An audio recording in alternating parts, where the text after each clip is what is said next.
Fala, meus cupincha, tudo certo? Bom, se você é um árduo apreciador de jogos como eu, com certeza já ouviu falar de um jogo chamado 60 Seconds. Mas se por acaso não, basicamente é um jogo de sobrevivência, onde você tem 60 segundos para pegar a maior quantidade de recursos que conseguir, para assim sobreviver o maior número de dias. Ele teve seu auge lá por volta de 2015, e ele se destacou dos demais pelos vários finais e segredos que existem nele. Por exemplo, você podia transformar todo mundo em mutante, fazendo eles clicar num tipo de rato radioativo ou qualquer coisa assim. Agora, imagina se esse jogo e Sea of Thieves tivessem um filho. Esse é Don't Sleep with the Fishes, ou Não Durma com os Peixes.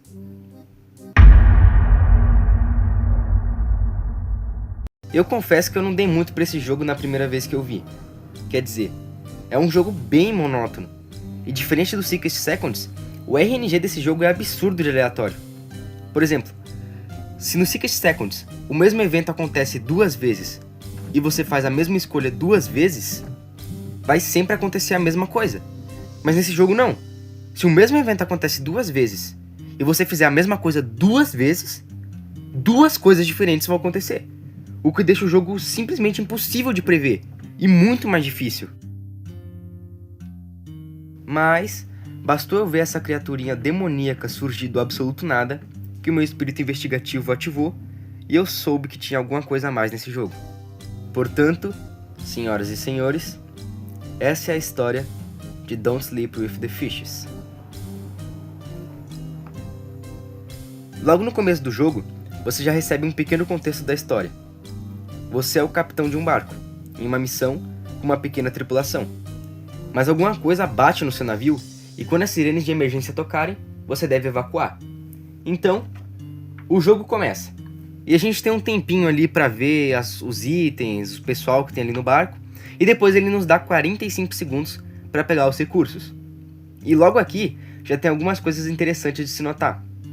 A primeira é que a gente trabalha para uma espécie de empresa chamada HSD Corp.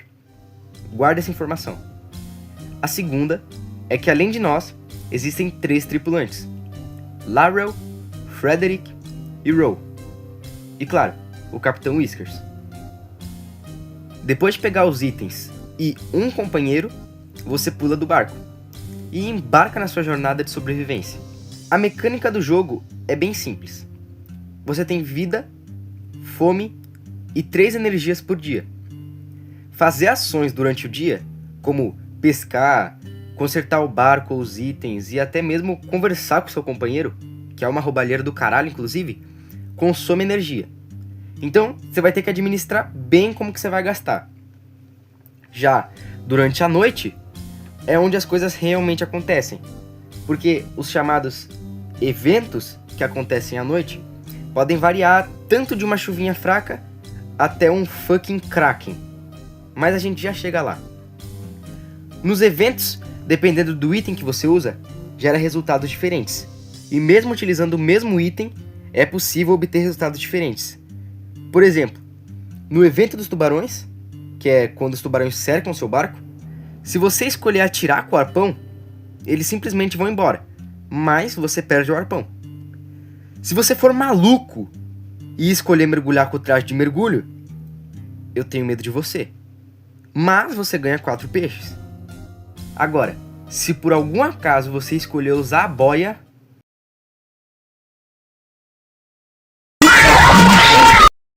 Ai, eu amo esse jogo. Se você chegar até o dia 30, 40 ali, muito provavelmente você vai encontrar o Kraken, pedindo para que você pague a sua dívida, e aqui não tem muito o que fazer. O Kraken vai te matar, independente do que você escolher. O máximo que você pode fazer é usar a âncora, porque ela tem uns 40% de chance de te deixar sobreviver.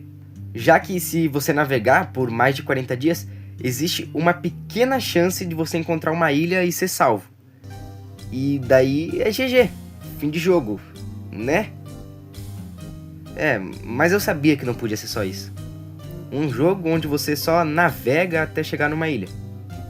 E o que diabo é essa dívida? Por que tem tantas criaturas bizarras no oceano? E principalmente, por que ninguém chama o nosso personagem pelo nome? É sério, a gente passa o jogo do começo ao fim sem saber o nosso nome. E foi movido por essas perguntas que eu comecei a navegar atrás de respostas. Entenderam? Navegar? O nosso personagem mantém um diário, onde ele escreve basicamente tudo o que aconteceu no dia anterior. E vou falar bem a real, na maior parte do jogo, isso é simplesmente inútil, ninguém lê isso aqui. Porém, no primeiro dia, se você abrir o diário, nos é revelado que o nome do nosso barco, aquele que afundou, era Dorothy, e que não tem chance alguma de resgate do navio, e nem da sobrevivência dos que ficaram lá dentro. Guarda tudo isso na cabeça que eu juro que vai fazer sentido. Bom, um dos possíveis eventos que aparecem à noite é o da garrafa com a mensagem. E se você escolher pegar ela, é possível ver um desenho que indica 3 partes de um coração e os tentáculos do Kraken em volta, sugerindo que ele talvez queira esse coração. E tá, eu cheguei até aqui e tava tudo indo muito bem, mas tinha uma pergunta que tava martelando na minha cabeça. Por que caralhos a HSD Corp nos mandou pra cá? Quer dizer, tem literalmente sereias, krakens e seja lá o que isso for. Não é um lugar pra onde se manda pessoas. Certo?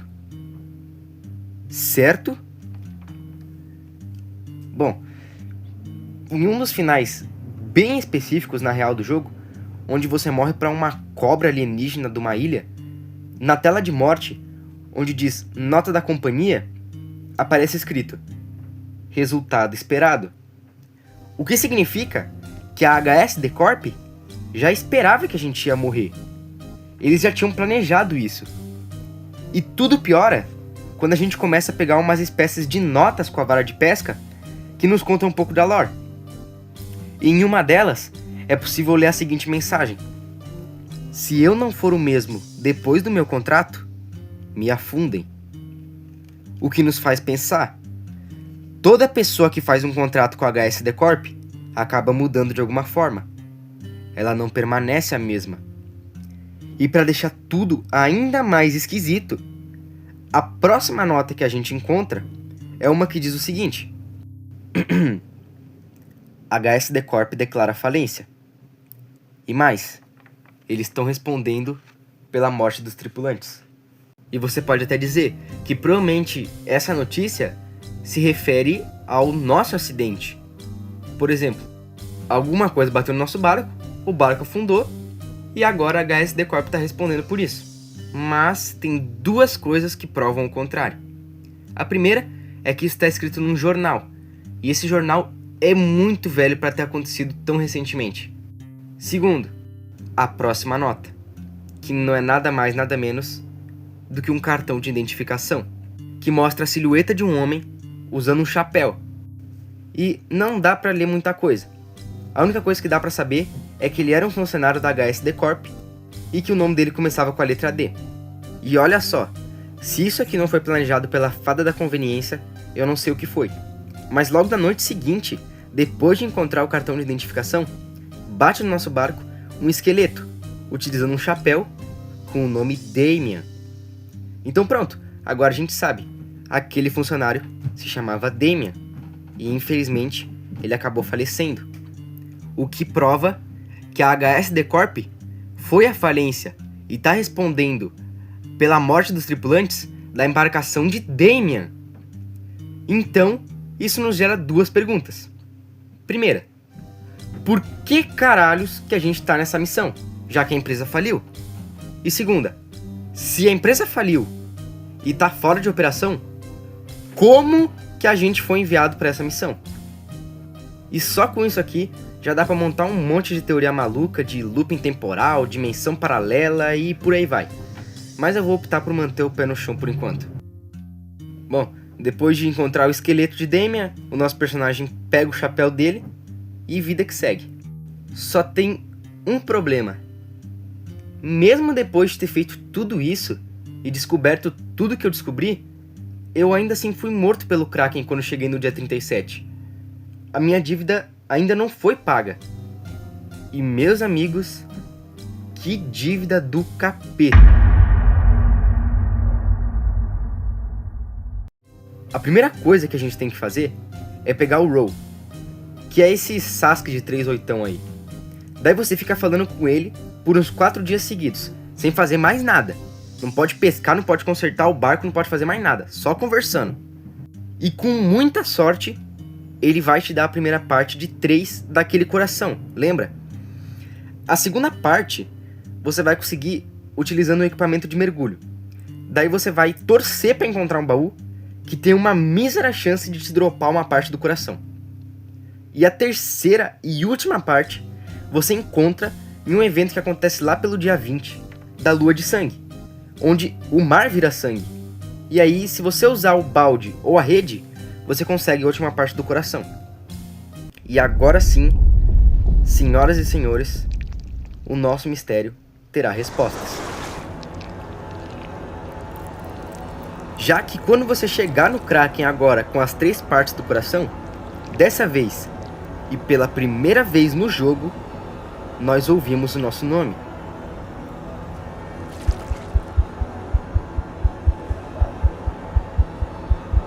Pague a sua dívida, Damian. E depois de entregar o coração pro Kraken, você finalmente está livre.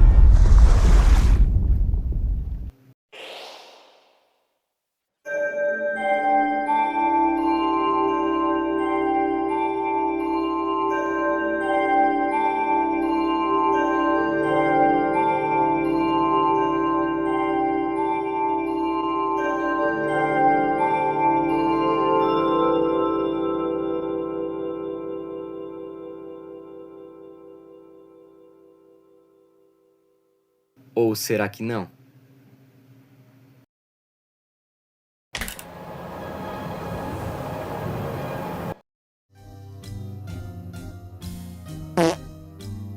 Olha, acredita em mim.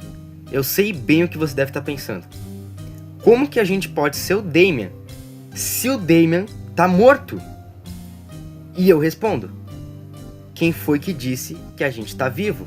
Oh my God! Porque pensa bem, agora que a gente sabe que nós somos o Damian, a gente pode voltar para aquele cartão de identificação e olhando melhor a imagem, dando uma editada, lendo nas entrelinhas, é possível ler nome, Damian, título, capitão de Dorothy. Dorothy é o nome do barco que afundou no começo do jogo, o mesmo barco que Damian diz não ter chance alguma de sobrevivência dos tripulantes.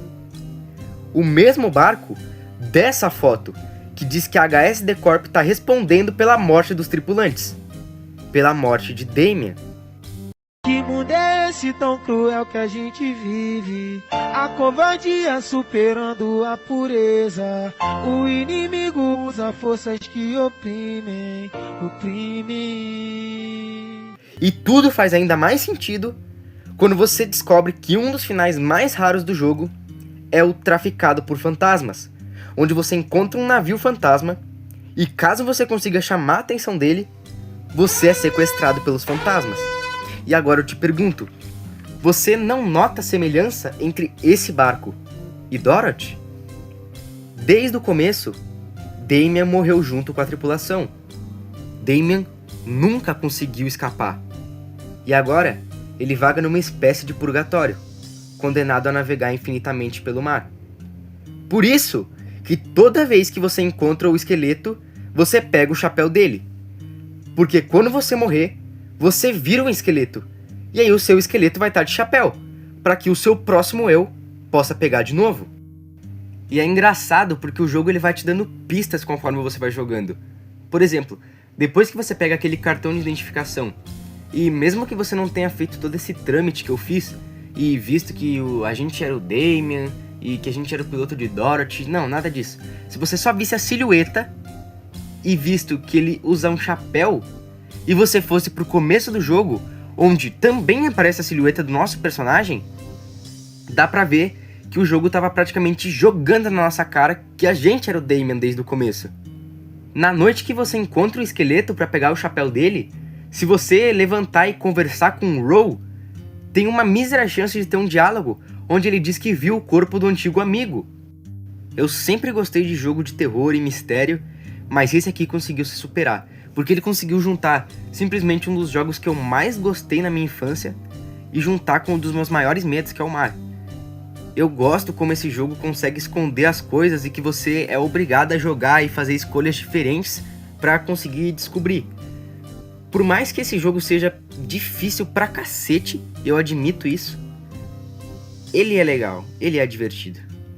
Eu sei que o jogo tá atualizando, então se por algum acaso sair alguma coisa nova, vocês gostarem e quiserem, eu posso trazer aqui.